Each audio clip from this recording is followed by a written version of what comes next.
अहमदाबाद के स्टेडियम में जब 11 साल बाद इंडिया और पाकिस्तान मुकाबले के लिए आए तो टीआरपी के सारे रिकॉर्ड टूट गए। 3.5 करोड़ से ज्यादा लोगों ने हॉटस्टार पर मैच देखा। लाखों लोग इस स्टेडियम के अंदर मौजूद थे। करोड़ों लोग ऐसे थे जो इस पार और उस पार अपनी धड़कनों को थाम कर मैच देख रहे थे। ये मैच वैसे तो एक साइडेड था, लेकिन इस मैच में कई ऐसे मोमेंट्स हैं जो दोनों साइड के खिलाड़ियों को काफी पसंद आएंगे।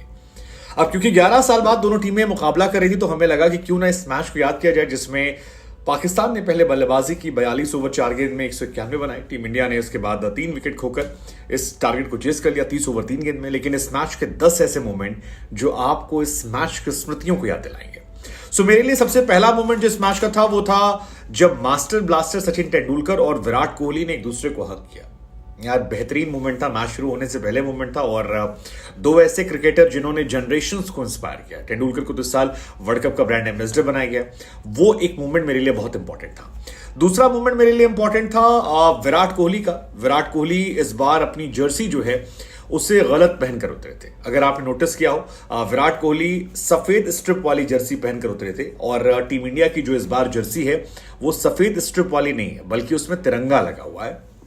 विराट कोहली शायद कोई पुरानी जर्सी पहनकर आ गए, बीच मैदान में ही रियलाइज, और वो बार बार इशारा कर रहे थे कि बाबू मेरी जर्सी जो है कोई दिला दो ताकि मैं कहीं जाकर चेंज कर सकूं। आई थिंक वो एक अच्छा मोमेंट था। इसके अलावा जो मेरे लिए एक मोमेंट था वो था हार्दिक पांड्या का मोमेंट। हार्दिक पांड्या का ये वाला मोमेंट, हाँ, जिसको कई लोगों ने कहा कि ये सलाइवा है, कई लोगों ने कह दिया कि ये हार्दिक पांड्या जो है उसे मंत्र पढ़ रहे हैं, दुआ पढ़ रहे हैं, किसी ने कहा थूक लगा रहे हैं, बहुत सारी चीजें निकलकर सामने आई। लेकिन बाद में पता लगा कि हार्दिक पांड्या ना वो सलाइवा का इस्तेमाल कर रहे थे, ना वो उसमें फूंक रहे थे, ना उसमें कुछ और कर रहे थे। ये सारी चीजें जो हैं वो एक्चुअली वो खुद को कोस रहे थे। इमामुल हक ने उन्हें एक शानदार चौका मारा था, और उस चौके के बाद हार्दिक ने पोस्ट मैच बताया कि मैं अपने आप को बूस्ट करने के लिए अपने आप को गालियां दे रहा था। तो वो बेन स्टोक को याद कर रहे थे। हाँ, उसके बाद उन्होंने अगली बॉल डाली। उनका मानना था कि जब वो बेन स्टोक को याद करते हैं खुद को गालियां दे के, तो फिर उनकी स्पीड अच्छी आती, लाइन लेंथ अच्छी आती है। और उसके बाद हार्दिक के साथ वो हुआ भी। हार्दिक ने आउट कर दिया इमामुल हक को, और इमाम आउट हुए तो उसके बाद उनके बाहर होने के चांसेस भी शुरू हो गए कि फकर जमान हो खिला इमाम को। आप बता दीजिएगा। अगला मोमेंट जो मेरे लिए अच्छा था इस मैच में वो था डीआरएस का। मोहम्मद रिजवान बल्लेबाजी करने आए थे, रविंद्र जडेजा गेंद कर रहे थे, और 14वां ओवर था, और दूसरी बॉल पर जडेजा एक सीधी गेंद डालते हैं। फुलर लेंथ गेंद जाती है, रिजवान के पैड पर लगती है, अंपायर से अपील की जाती है, और अंपायर उंगली उठा देते हैं। पाकिस्तान की धड़कनें रुक जाती हैं। हम इंडियन फैंस जो हैं पागल हो जाते हैं। हमें लगता है यार मामला गड़बड़ हो, मजा आ गया, मतलब इंडिया मैच जीत जाएगी। तो रिजवान आउट हो गया, मतलब मैच खत्म। लेकिन फिर पता लगता है कि यार मैच खत्म नहीं हुआ है, रिजवान नॉट आउट है। ये एक बड़ा मोमेंट था।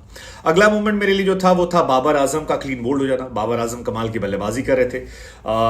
50 रन बनाए थे, पहली बार इंडिया के खिलाफ वो 50 रन बनाए थे। अगर बाबर टिक जाते तो शायद मैच पलट जाता। रिजवान के साथ 82 रन की पार्टनरशिप थी, लेकिन फिर सिराज की गेंद आती है, और बाबर आजम जो है एक अजीबो गरीब शॉट खेलते हैं। वो शॉट उन्होंने क्यों खेला, किस लिए खेला, उसके पीछे क्या लॉजिक था, इस बारे में किसी के पास कोई जवाब नहीं। लेकिन वो अजीबो गरीब शॉट मारते हैं, और उस शॉट के चलते बॉल जो है वो स्टंप पर लगती है और बाबर आजम की गिल्लियां बिखर जाती हैं। And I think this was a moment जहां से मैच खत्म होना शुरू हो जाता है। इसके बाद अगला मोमेंट जो था वो बुमराह का था। बुमराह ने रिजवान और शदाब खान को बोल्ड किया, दोनों ऑलमोस्ट एक तरह। बुमराह ने एक बॉल स्लोवर डाल के स्पिन करा दी, मतलब घुमाई, वो स्पिन बॉल की तरह आई थी, काफी अंदर टर्न हुई थी, और मोहम्मद रिजवान जो है उस गेंद पर बोल्ड हो जाते हैं 49 पर। गजब की वो बॉल थी, फुल वही एक्शन, सेम एक्शन, लेकिन स्पीड में अंतर था, और बॉल सीधे स्टंप पर टकराती है। और उसके बाद तो शदाब को तो पता था हमें कि वो आउट कर देंगे। शदाब को एक तेज गेंद मारते हैं, अंदर आती है, अंदर आउट होती है बॉल, और उसके बाद शदाब बॉल के ऊपर समझते तो डंडा उनका जो खड़ा था, और शदाब खान भी आउट होते हैं। तो रिजवान और शदाब दोनों ऑलमोस्ट एक साथ आउट होते हैं। आई थिंक ये एक बहुत बड़ा मूवमेंट था। इसी वजह से टीम इंडिया जो है उसने पाकिस्तान को 191 पर रोका था। बाकी पाकिस्तान की बैटिंग में फिर कोई और मूवमेंट नहीं था। आई थिंक यहीं तक मूवमेंट थे जो रह गए थे। इंडिया की बैटिंग में मूवमेंट अच्छा था। पहली बॉल पर जब शाहीन अफरीदी को चौका मारा, शुभमन ने भी चौका मारा पहली बॉल पर, रोहित ने पहली बॉल पर चौका मारा, वो आई थिंक एक शानदार मूवमेंट था। फिर हसन अली को 3 चौके मारे शुभमन ने, वो शानदार मूवमेंट था। लेकिन जो अच्छे मोमेंट थे उसमें विराट कोहली का रनआउट वाला मोमेंट था। Virat Kohli full length dive मारते हैं, अगर वो बॉल लग जाती तो विराट शायद पहले ही आउट होते हैं। नाइन्थ ओवर था, विराट कोहली आउट होने से बाल बाल बचते हैं, हालांकि 10वें ओवर में वो आउट हो जाते हैं और हसन अली की एक बॉल पर वो शॉट मारते हैं, पंच मारने कुछ करते तो सीधे कैच लपक ले आते हैं। आई थिंक वो थोड़ा डिसअपॉइंटिंग था, लेकिन मुझे लगता है रोहित को देख कर वो आगे थे। लास्ट मोमेंट जो मेरे लिए अच्छा था वो था विराट कोहली का बाबर आजम को जर्सी देना। दोनों एक दूसरे को काफी एडमायर करते हैं, रेस्पेक्ट करते हैं। हालांकि इसको लेकर काफी कंट्रोवर्सी हुई क्योंकि पाकिस्तानी कप्तान वसीम अकरम ने सवाल खड़े कर दिए थे कि जरूरत नहीं थी उस दिन उस वक्त वहां पर।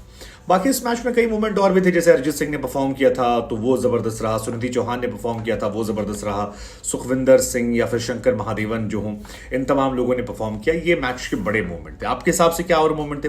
मेरे हिसाब से एक और मोमेंट था रोहित शर्मा के छक्के, बेहतरीन छक्के मारे रोहित शर्मा ने। मतलब हारिस रऊफ को खासतौर पर जो मारा, शदाब को फुल टॉस पर जो छक्का मारा था, शाहीन को जो शॉर्ट पिच बाउंसर पर जो मारा था, पुल शॉट मारा था।